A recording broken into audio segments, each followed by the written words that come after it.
మేడిగడ్డ, అన్నారం, సుందిల్ల 3 బ్యారేజీలు ద్వారా మరి ఇక మల్లన్న సాగర్ వైపు నీళ్లు మళ్లించాలని బీఆర్ఎస్ కాళేశ్వరం మేడిగడ్డ ప్రాంత సందర్శనకు వెళ్ళింది కేటీఆర్ బృందం. ఈ నేపథ్యంలో పోలీసులు మరి అడుగడుగున అడ్డు తగిలారని ఆరోపిస్తుంది. అదే క్రమంలో మరి భారీ నీటిపారుదల శాఖ మంత్రి ఉత్తమ్ కుమార్ రెడ్డి కూడా నిన్న మధ్యాహ్నం సచివాలయంలో మాట్లాడుతూ ఇక కాళేశ్వరంలోని మేడిగడ్డ కావచ్చు, అన్నారం కావచ్చు, సుందిల్ల ఈ 3 బ్యారేజీలను ఎట్టి పరిస్థితుల్లో నింపే ప్రసక్తి లేదు. దీని మీద ఎన్డీఎస్ఏ రిపోర్ట్ ఇచ్చింది. బ్యారేజీలను కనుక నింపితే డ్యాములు కొట్టుకుపోయే ప్రమాదం ఉంది.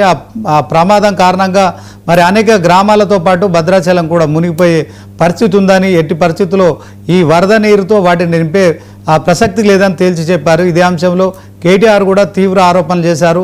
సో ఉత్తమ్ కుమార్ రెడ్డి అనే వ్యక్తి ఖచ్చితంగా భారీ నీటిపారుదల శాఖ మంత్రిగా ఉన్నారు. నీళ్ల విషయంలో, డ్యాముల విషయంలో అవగాహన ఉంటే మరి ఇప్పుడు ఒకవైపు కరువుతో అల్లాడుతున్న రైతుల పొలాలకు నీళ్లు ఇవ్వకుండా మొండి చేయి వేస్తున్నారు. ఇది కేవలం కేసీఆర్ మీద కోపంతోనే చేస్తున్నారు. సో మా మీద కోపం ఉంటే మా కేసులు పెట్టండి, మమ్మల్ని జైలుకైనా పంపించండి, ఎలాంటి చర్యలైనా తీసుకోండి, కానీ మరి వర్షాకాలంలో గోదావరిలోకి వృధాగా పోతున్న లక్షల క్యూసెక్ల నీటిని మాత్రం వినియోగంలోకి తీసుకురండి, రాష్ట్రంలో ఖాళీ అవుతున్న జలాశయాలన్నీ నింపాలంటూ డిమాండ్ చేస్తున్నారు. ఇదే అంశంలో మనం చర్చ చేస్తున్నాం. ఈ చర్చలో మనతో పాల్గొంటున్నారు బీఆర్ఎస్ నాయకులు బచ్చు శ్రీనివాస్ గారు. ముందుగా ఆయనతో మాట్లాడదాం. వాస్తవానికి మరి ఆయన ఏం చెప్తారు ఈ కాళేశ్వరం విషయంలో? ఒకవైపు కాంగ్రెస్ కాళేశ్వరం శనేశ్వరం అంటుంది, 1,00,000 కోట్లు గోదావరి పాలైనాయి అంటున్నాయి, కాళేశ్వరం కూలేశ్వరం అయిందని చెప్తున్నారు. శ్రీనివాస్ గారు, గుడ్ ఈవినింగ్ సార్.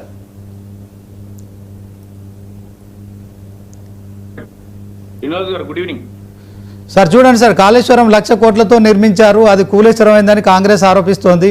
ఇప్పుడు గోదావరిలోకి మరి మహారాష్ట్రలో కురుస్తున్న వర్షాల కారణంగా లక్షల క్యూసెక్ల నీరు వస్తుంది. అయినప్పటికీ కూడా కాంగ్రెస్ ప్రభుత్వం ఎట్టి పరిస్థితుల్లో ఆ యొక్క బ్యారేజీలు ఏవైతే ఉన్నాయో గోదావరి నదిపై నిర్మించిన మేడిగడ్డ కావచ్చు, అన్నారం కావచ్చు, సుందిల్ల కావచ్చు, ఈ బ్యారేజీలను నింపే ప్రసక్తి లేదని కరాఖండిగా చెప్తోంది.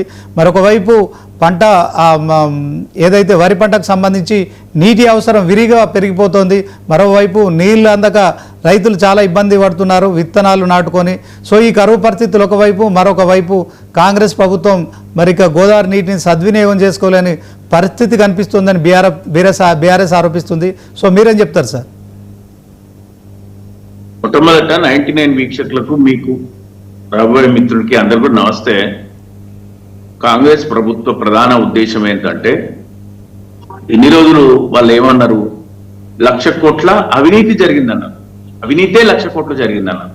కానీ ఇప్పటివరకు కాళేశ్వరం మీద బీఆర్ఎస్ హయాంలో బీఆర్ఎస్ ప్రభుత్వం ఖర్చు చేసింది 94,000 కోట్లు.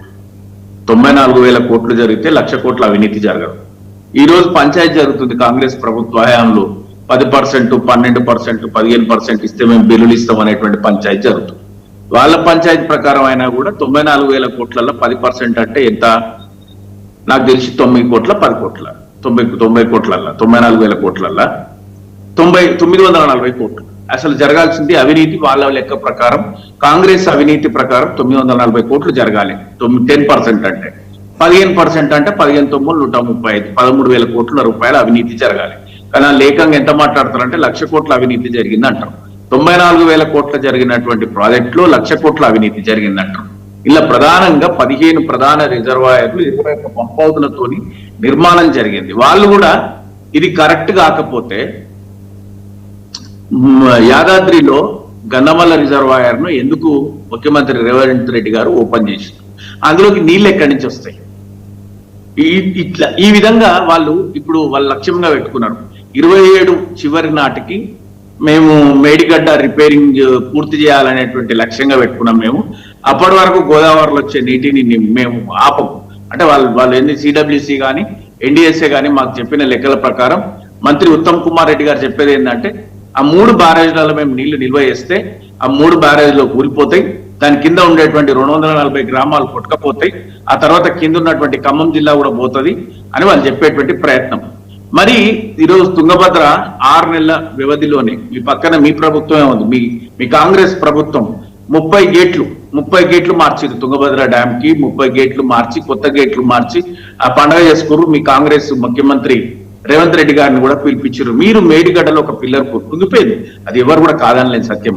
జరిగినటువంటి దాన్ని సరి చేసుకొని నీకు 240 టీఎంసీలను ఎత్తిపోగలిగే విధంగా 140 టీఎంసీల సామర్థ్యం నిల్వ చేసుకునే విధంగా ఉన్నటువంటి మీ ఈ రిజర్వాయర్ 47 లక్షల ఆయకట్టు స్థిరీకరణ కోసం ఏర్పాటు చేసినటువంటి కాళేశ్వరము హైదరాబాదు హైదరాబాదు మంచినీరు తాగునీరు అంటే హైదరాబాద్ పరిధిలో ఉన్నటువంటి మేడ్చల్ రంగారెడ్డి హైదరాబాద్ లో ఉన్నటువంటి ఈ జనాభాకు గోదావరి జలాలు అందించడానికి దాంతో పాటు పారిశ్రామిక అవసరాల కోసం ఒక 10 టీఎంసీలు ఒక 13 జిల్లాల ఎంటైర్ తెలంగాణలోని ప్రాజెక్ట్ జిల్లా అంటే కొత్త జిల్లాల ప్రకారం ఉమ్మడి జిల్లాలో అయితే ఒక 9 జిల్లాలు ఇట్లా అన్ని జిల్లాల కోసం ఏర్పాటు చేసినటువంటి ఈ ప్రాజెక్టును బీఆర్ఎస్ ప్రభుత్వం మీద కక్షతోని ఆ ప్రాజెక్టును అందుబాటులోకి తేకుండా కావాలనే నీటిని వృధాగా కిందికి పోనిస్తే దాని యొక్క పర్యవసానం ఎవరు అనుభవిస్తారంటే ఎల్లినో వచ్చి రేపు పొద్దున మంచినీళ్లు రావు, అతివృష్టి వస్తుంది, అనావృష్టి వస్తుంది, రేపు పొద్దున నీళ్లు దొరకవు. అట్లాంటి పరిస్థితుల్లో నిల్వ చేసుకొని ముందస్తుగా చెరువులు నింపుకోవాలి, మన దగ్గర ఉన్న రిజర్వాయర్లు నింపుకోవాల్సినటువంటి అవసరం ఉన్నటువంటి పరిస్థితులలో ఈ రోజు కాంగ్రెస్ ప్రభుత్వం బీఆర్ఎస్ మీద కక్షతోని అది పూర్తి చేయకుండా ఆ ప్రాజెక్ట్ ని అందుబాటులోకి చేయకుండా కిందికి నీళ్లు వదిలేసే ప్రయత్నం చేస్తున్నాం. నిన్న ఒక కన్నెపల్లి పంప్ హౌస్ మేము ఎట్లయినా అది మోటార్లు ఆన్ చేయాలి అని కేటీఆర్ గారు పోతే ఇంత పెద్ద డ్రామా ఎందుకండి, ప్రతి అడుగడుగున అడ్డుకోవడము అడుగడుగు ఏమైపోయింది అంటే మీరు ఏం చెప్పాలనుకుంటున్నారు ప్రజలకి? అది పాడైపోయింది, అది అందుబాటులో లేదు, వాళ్ళు వస్తే నిజాలు ప్రజలకు తెలుస్తాయి. కాబట్టి ఈ నుంచి మొదలు పెడితే హైదరాబాద్ నుంచి మొదలు పెడితే అటు కరీంనగర్ భూపాలపల్లి దాకా ప్రతి నాయకుడిని రచరచ లొల్లి పంచాయతీ ఇది 2-3 రోజులు ఇదే డిస్కషన్ జరగాలి.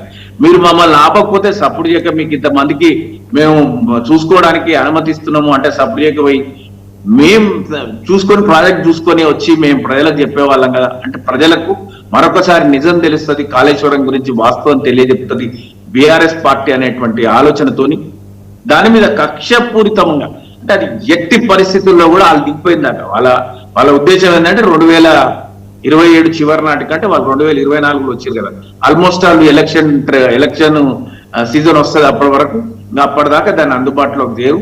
అది వీలైతే ఇంకేమన్నా కొట్టుకపోవాలి. నిన్న మా వాళ్ళు వీడియోస్ రిలీజ్ చేసిర్రు, ఇసుక తీసి కుప్పలు పోసి అమ్ముకుంటారట ఇసుక, దాని కింద డ్యామ్ కింద కూడా ఇసుక తీసేసి. అంటే వాళ్ళు ఎంత రాంగ్ థాట్ ప్రాసెస్ లో ఉన్నారు, తప్పుడు ఆలోచన విధానంతో ముందుకెళ్తున్నటువంటి కాంగ్రెస్ ప్రభుత్వం. అంటే నేచర్ మనం ఇప్పుడు దేవుడు ఉన్నాడు, ప్రకృతి ఉన్నది, ప్రజలు కూడా అల్టిమేట్ గా ఆన్సర్ చేస్తారు. ఆ సమయం కోసం వాళ్ళంత పాపానికి ఒడగట్టుకునేటువంటి ప్రయత్నం చేస్తున్నారు. ఇట్లా వాళ్ళు ఈ విధంగా ప్రాజెక్ట్ ని వయబుల్ ఉన్న ప్రాజెక్ట్ ని అందుబాటులో ఉన్న ప్రాజెక్ట్ ని దాన్ని పడవ పెట్టేటువంటి పని చేసి మాట్లాడితే 1 కోటి రూపాయలు 1,00,000 కోట్లు పాడు చేసిరు, మాట్లాడితే 1,00,000 కోట్లు పాడు చేసిరు. 1,00,000 కోట్లు పాడు చేసే ప్రాజెక్ట్లా మీరెందుకు చిట్ట చివరి రిజర్వాయర్లు గంధమల్ల అవన్నిటిని అందుబాటులోకి తీసుకురావడానికి మేము శంకుస్థాపనలు చేస్తున్నారు. కాబట్టి దీన్ని ప్రజలు కూడా గమనిస్తున్నారు, పాలకులు కూడా ఇంకానైనా ఆలోచించాలి. కేటీఆర్ గారు అన్నట్టు, బీఆర్ఎస్ పార్టీ అధినేతలు అన్నట్టు, మీకేదైనా నిజంగా కక్ష ఉంటే, దాంట్లో అవకతవకలు ఉంటే పార్టీ పైన, పార్టీలో ఉన్న పెద్దల పైన, లేకపోతే ప్రభుత్వం గడిచిన ప్రభుత్వం ఇప్పటికే పేద కమిషన్ వేసి కాళేశ్వరం మీద మరి ఇప్పుడు ఏం సాధించిందో అది ఏం బయట పెట్టినరా అంటే అది కూడా తెలియదు ఇంతవరకు ఏం బయట పెట్టినరో. ఆ సంగతి అట్లనే పెండింగ్ లో ఉండిపోయింది, అది అక్కడనే ఉండిపోయింది. మరి మీకు ఎన్డీఎస్సీ ఎప్పుడు రిపోర్ట్ ఇస్తుంది, సిడబ్ల్యూసీ ఎప్పుడు చెప్తుంది, మీరు ఎప్పుడు రిపేర్, ఇంకా ఇప్పటి వరకు మొదలే పెట్టలేదు రిపేర్. మరి ఎప్పుడు మొదలు పెడతారు, ఎప్పుడు కంప్లీట్ చేస్తారు, ఎందుకు డిలే చేస్తున్నారు? ఈ ప్రశ్నలకు ప్రభుత్వం మాత్రం ఖచ్చితంగా ప్రజలకు సమాధానం చెప్పాలి. రాబోయే రోజులలో వచ్చేటువంటి ఏదైతే కేంద్ర ప్రభుత్వం హెచ్చరికలు చేస్తుందో, మనకి కరువు వస్తుందని చెప్తుందో, ఆ కరువు నుంచి అధిగమించడానికి ఇప్పుడు వస్తున్నటువంటి నీటిని నిల్వ చేసుకొని ఇమ్మీడియట్ గా దాన్ని యుద్ధ ప్రాతిపదికన చర్యలు చేపట్టి ఏ విధంగా నీటిని నిల్వ చేసుకుంటాం, మనం ఏ విధంగా పంపింగ్ చేసుకోగలుగుతాం, ఏ విధంగా దాన్ని హైదరాబాద్ కి కొండపోచమ్మ సాగర్ ద్వారా హైదరాబాద్ కూడా తరలించుకోగలుగుతాం, ఇవన్నీ ఆలోచన చేసి ముందుకెళ్లాల్సినటువంటి అవసరం ఈ కాంగ్రెస్ పార్టీ ప్రభుత్వం మీద ఉన్నది.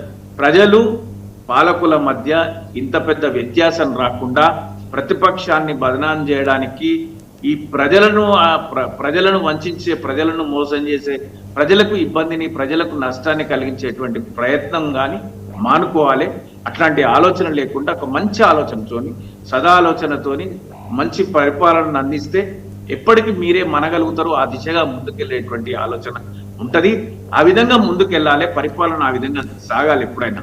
అంతేగాని కక్ష వివక్షల పూరితంగా కొనసాగేటువంటి ఈ యొక్క ప్రభుత్వాల యొక్క ఫలితము డెఫినెట్ గా nature will take care of. నేనైతే గాడ్ ఫియర్ పీపుల్, భగవంతుడు ఆ ప్రకృతి డెఫినెట్ గా మీ పైన యాక్షన్ తీసుకుంటారు. ఇట్లాంటి పనులు చేసుకుంటా పోతాయి. అంటే శ్రీనివాస్ గారు, ఇప్పుడు వాస్తవానికి ఎన్డీఎస్ఏ ఇచ్చిన రిపోర్టును కాంగ్రెస్ ఒక విధంగా చెప్తుంది, బీఆర్ఎస్ ఒక విధంగా చెప్తుంది. వాస్తవానికి ఎన్డీఎస్ఏ ఈ ప్రాజెక్టు పనికిరాదనే రిపోర్ట్ ఇచ్చిందా? అదే క్రమంలో దీంట్లో నీళ్లు నిల్వ చేస్తే నిజంగానే కాంగ్రెస్ ఆరోపిస్తున్నట్టుగా ఆ డ్యామ్ కొట్టుకుపోయే అవకాశం ఉందంటారా? ఒక పిల్లర్ కుంగిపోతే డ్యామ్ కొట్టుకుపోతుందా అని, ఒకవేళ కొట్టుకుపోతుందని ఎన్డీఎస్ఏ రిపోర్ట్ కనుక ఇస్తే you publish in the paper, you keep in the front of the people, ప్రజల ముందు ఉంచండి. అది వాస్తవం ఎంతో తెలియాలి కదా. ఇప్పుడు మొన్న 2-3 రోజులు లేనిపోయిన అడావుడి చేసింది. మీరు ఇంత అప్పు చేసారు, మేము అంత అప్పు చేసినాం. అరే మీరు గవర్నమెంట్లు ఉన్నారా? మేము ఎంత అప్పు చేసినామో మీకు తెలియదా? దానికి పంచాయతీ ఎందుకు? 10 చోట్లకు రమ్మని పంచాయతీలు పెట్టుడు ఎందుకు? మీరు ఎక్కడున్నారు? ఏం మాట్లాడుతున్నారు? గవర్నెన్స్ మీద దృష్టి పెడతారా, లేకపోతే ఈ సవాళ్ళ మీద దృష్టి పెడతారా? ఎన్డీఎస్ఏ ఏం రిపోర్ట్ ఇచ్చిందో బయట పెట్టుర్రి, సిడబ్ల్యూసి ఏం చెప్పిందో బయట పెట్టుండ్రి. దానికి ఈ దాగుడు మూతల దొంగాటలు ఎందుకు? సిడబ్ల్యూసి అది చెప్పింది, ఎన్డీఎస్ఏ అది అందుబాటులోకి తీసుకురావద్దని చెప్పిందా ఎన్డీఎస్ఏ? ఒకవేళ పాడైతే ఏం చెప్పిందో చెప్పండి ప్రజలకి. మేము చెప్పింది నిజం కాదు కదా. ఈరోజు మేము అధికారంలో లేము. అల్టిమేట్ గా పవర్ లో ఉన్న వాళ్ళు మాట్లాడింది చెల్లుబాటు అవుతుంది కదా. ఇప్పుడు మేము పంప్ హౌస్ చూడడానికి పోతామంటే గత పంచాయతీ ఎందుకు? సప్పుడు యొక్క పోనిస్తే అసలు లేదు. 3 రోజులు దీని గురించి చర్చించుకోవాలా. శ్రీనివాస్ గారు, చెప్పండి శ్రీనివాస్ గారు, ఇప్పుడు అప్పుల విషయంలో కూడా ఇదే పరిస్థితి. కాంగ్రెస్ ఏమో 8 లక్షల కోట్లు అప్పు ఉంటుంది, బీఆర్ఎస్ ఏమో 4 లక్షల కోట్లు అంటుంది. సో అదే క్రమంలో కాళేశ్వరం ఏమో కూలేశ్వరం అయిందని కాంగ్రెస్ ఆరోపిస్తుంది. సో బీఆర్ఎస్ ఏమో కాళేశ్వరమే ప్రాణాధారం, కేసీఆర్ చేసిన ప్రాజెక్టు 100 ఏళ్ల వరకు తెలంగాణ అవసరాలను తీరుస్తుంది, కాంగ్రెస్ అది కాళేశ్వరమే గొప్ప ప్రాజెక్టు అని బీఆర్ఎస్ ఆరోపిస్తుంది. సో నిజంగానే ఒకవైపు కరువు పరిస్థితులు మనం ఎదుర్కొంటున్నాం.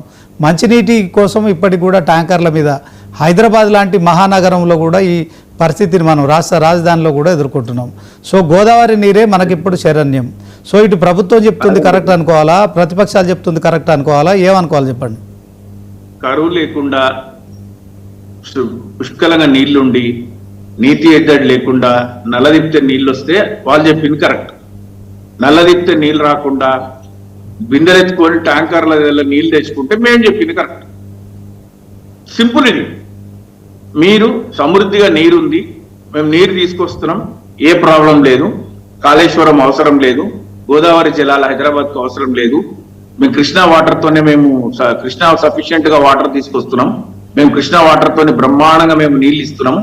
హైదరాబాద్ లో నీటి ఎద్దడి లేదు, ఎక్కడ కూడా నీటి ప్రాబ్లం లేదు, ఎవరు కూడా కొట్లాడుకుంటలేరు, ఎవరు కూడా ట్యాంకర్లు బుక్ చేస్తలేరు అని కనుక వాళ్ళు చెప్తే వాళ్ళు కరెక్ట్. నీటి ఎద్దడి ఉంది, నీటి సమస్య ఉంది, అప్పుడే నీటి ఎద్దడి మొదలైంది. ఇప్పుడు 2 ఏళ్లు గడిచినటువంటి ప్రభుత్వం చేపట్టినటువంటి మంచి వర్షాలు కురుచు కొన్ని సహజంగా నిండే రిజర్వాయర్లు ఉన్నాయి.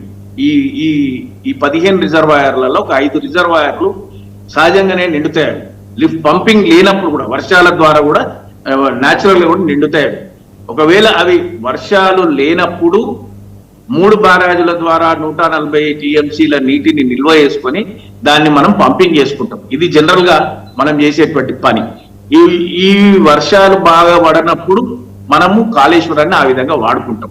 ఇప్పుడు వాళ్ళు నీటి ఎద్దడి లేదని చెప్పడానికి ట్యాంకర్ల దగ్గర నీళ్లు కొట్లాడతలేరా? హైదరాబాద్ లో నీరుగా సమృద్ధిగా ఉందా? లేదు కదా. ఇట్లాంటి పరిస్థితులలో మీరు బ్యారేజ్ రిజర్వాయర్లన్నీ నింపి పెట్టుకోవాలి కదా. రిజర్వాయర్లు నింపకుండా, నీటిని ఆపుకోకుండా, నీటిని ఎత్తిపోసుకోకుండా మీరేం చేస్తున్నారు? దాని గురించి ఏం ఆలోచన చేస్తున్నారు?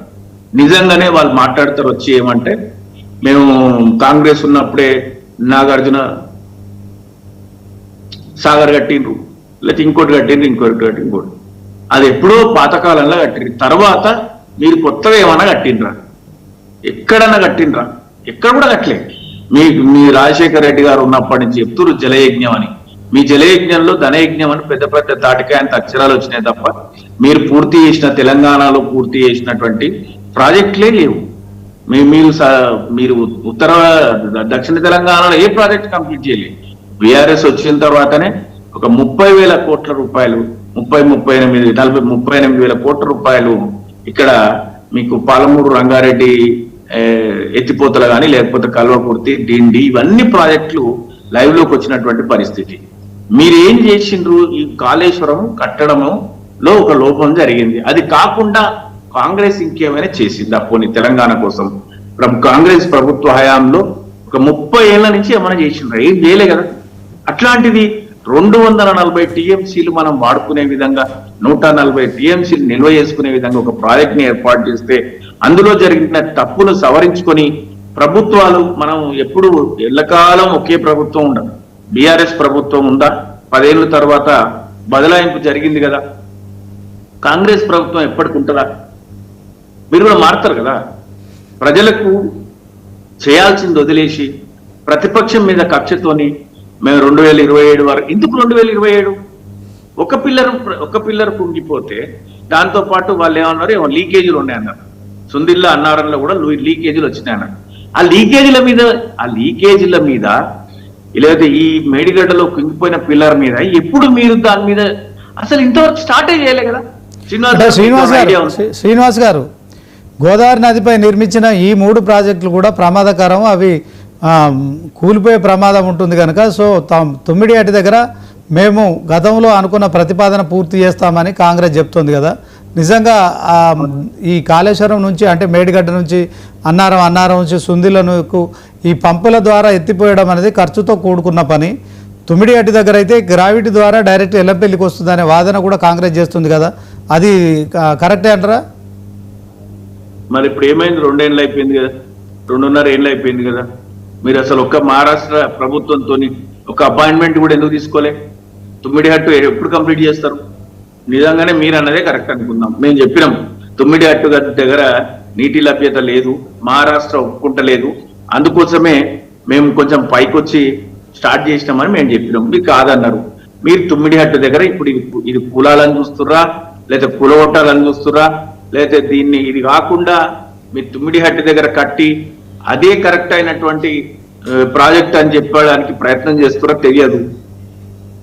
మరి తుమ్మిడిహట్టు దగ్గర మీరు మొదలే పెట్టలే. మీరు పక్క రాష్ట్రం ఉన్నటువంటి మహారాష్ట్ర నుంచి చర్చలే జరపలే, వాళ్ళు ఒప్పుకోలే. వాళ్ళు ముంపుకు తుమ్మిడిహట్టు దగ్గర ప్రాజెక్ట్ నిర్మాణం చేస్తే వాళ్ళ ప్రాంతం ఎక్కువ ముంపుకు గురవుతుందని వాళ్ళు ఎప్పటి నుంచో మాట్లాడుతున్నారు. మరి ఈ రోజు మీరు చాలా మంది దీని మీద విశ్లేషకులు మాట్లాడారు కదా. చీఫ్ ఇంజనీర్లు, రిటైర్డ్ ఇంజనీర్లు, బీఆర్ఎస్ ప్రభుత్వ, బీఆర్ఎస్ పార్టీ, బీఆర్ఎస్ వ్యతిరేకులు, కేసీఆర్ గారి వ్యతిరేకులు, చాలా మంది కాళేశ్వర నిర్మాణ వ్యతిరేకులు అందరూ మాట్లాడిండ్రు కదా. మళ్ళీ ఇప్పుడు ఏమైంది? కాంగ్రెస్ వచ్చింది. ఎందుకు కాంగ్రెస్ నిర్మాణం చేయలే? ఎందుకు కాంగ్రెస్ దాని మీద ప్రోగ్రెస్ లేదు, ప్రగతి సాధించలే? మహారాష్ట్రతో ఈ రోజు వరకు మొన్నప్పుడు ముఖ్యమంత్రి గారు అంటున్నారు కదా, నాకు కిషన్ రెడ్డి గారు మీరు అక్కడ ఉన్నటువంటి మహారాష్ట్ర ముఖ్యమంత్రి గారితో మాకు అపాయింట్మెంట్ ఇప్పియండి, వాళ్ళు మేము ఎన్నిసార్లు మాట్లాడినా మాట్లాడతలేరు అని. ఎందుకు మాట్లాడతలేరు? మీరే అది బీఆర్ఎస్ అనుకూలమైనటువంటి ప్రభుత్వం ఏం కాదు కదా. మీరు మెట్రోకి ఏదో సాధించినా అని చెప్పింది కదా, 1000 కోట్లు 1,00,000 కోట్లు మేము సాధించినాం, phase 2 మొదలు పెడుతున్నాం అని మాట్లాడింది కదా. కిషన్ రెడ్డి గారిని తీసుకొని పక్కన కూర్చొని నవ్వుకుంటా మాట్లాడుకుంటారు కదా. మరి ఇదేమైంది? దీనికోసం శ్రీనివాస్ గారు ఫైనల్ గా ఒక అనలిస్ట్ గా చెప్పండి, కాళేశ్వర ప్రాజెక్ట్ అనేది వాడొచ్చు అంటారా, వాడొద్దు అంటారా? వాడొచ్చు. ఎప్పుడు? ఆ కుంగిన పిల్లర్ రిపేర్ చేసుకొని వాడాలి. కంపల్సరీ ఏంటంటే అది రిపేర్ చేసుకొని, అది నిజంగా ఎన్డీఎస్ఏ ఏం చెప్పింది, సిడబ్ల్యూసీ ఏం చెప్పింది అనేది వాళ్ళ దగ్గర రిపోర్ట్ ఉంది. మాకు తెలిసినటువంటి మాకున్న సమాచారం ఏంటంటే ఒక పిల్లరు కుంగిపోయినంత మాత్రాన జరిగేటువంటి ఇబ్బంది ఏం లేదు. మనం వాడొచ్చు లేదా అక్కడ వాటర్ వస్తుంటే కంటిన్యూటీగా మనం వాటర్ పంపింగ్ అయితే చేయొచ్చు. If you cannot store the water, ఒకవేళ నీటిని మనం నిల్వ చేయలేకపోయినా కూడా వస్తున్నటువంటి నీటిని అయితే పంపింగ్ చేసుకోవచ్చు. అందుకోసమే కన్నపల్లి పంప్ హౌస్, మొట్టమొదటి పంప్ హౌస్ ఏదైతుందో దాని సందర్శనకి కేటీఆర్ గారు వెళ్ళిండ్రు. ఇది వాళ్ళు ఏమంటారంటే మేము పంపింగ్ చేస్తే ఆ ప్రాజెక్ట్ కూలిపోతుంది, అలా నిల్వ చేయలేమంటారు. నిల్వ చేయకు, పంపింగ్ చేయొచ్చు కదా, పంపింగ్ చేయవు, నిల్వ చేయవు, మరి ఎప్పుడు చేస్తావు? ఇప్పుడు మేము కరెక్ట్ కాదు, మీరు కరెక్ట్ అంటే ఎప్పుడు చేస్తారు? దీని మీద ఎందుకు మీరు స్పష్టత చెప్పలేదు, స్పష్టత ఇవ్వలేకపోతున్నారు? ఎందుకు 2027 నాటికి ఏ విధంగా మీరు కంప్లీట్ చేస్తామని చెప్పారు? ఈ రోజు వరకు మొదలు పెట్టినటువంటి కాంగ్రెస్ ప్రభుత్వం ఎట్లా వాళ్ళు ప్రాజెక్ట్ ని లైవ్ లోకి తీసుకొస్తారు? ఎప్పుడు తీసుకొస్తారు? ప్రజా అవసరాలు చాలా ప్రధానం. పార్టీల మధ్య ఎన్ని వైవిధ్యాలున్నా మన ప్రజల అవసరాలు, ప్రజలను సవ్యమైనటువంటి పాలన అందించడం, కరువులోకి నెట్టే ప్రయత్నం చేయకూడదు అనేటువంటి ఆత్మతో. Okay okay okay okay thank you Srinivas గారు. సో మొత్తానికి కాళేశ్వరం ప్రాజెక్టు విషయంలో మరి ప్రతిపక్షం బీఆర్ఎస్ ఆరోపణ చేస్తోంది. కాళేశ్వరంలో వృధాగా లక్షల క్యూసెక్కుల నీళ్లు గోదావరిలో వృధాగా పోతుంది. సో ఆ నీటిని పంపుల ద్వారా ఎత్తిపోసి రాష్ట్రంలో ఉన్న రిజర్వాయర్లను నింపాలనే డిమాండ్ చేస్తున్న నేపథ్యంలో మేడిపల్లి, అన్నారం, సుందిల్లా ప్రాజెక్టులను నింపే ప్రసక్తే లేదని కాంగ్రెస్ ప్రభుత్వం చెప్తోంది. చూడాలి మరి వర్షపు నీరైతే మహారాష్ట్రలో కురుస్తున్న నీరైతే వృధాగా పోతుంది గోదావరి నుంచి. ఇక ప్రభుత్వం ఎలాంటి నిర్ణయం తీసుకుంటుందా అనేది వేచి చూడాల్సిందే. ఇది వాటి స్పెషల్ డిబేట్. చూస్తూనే ఉండండి 99 టీవీ.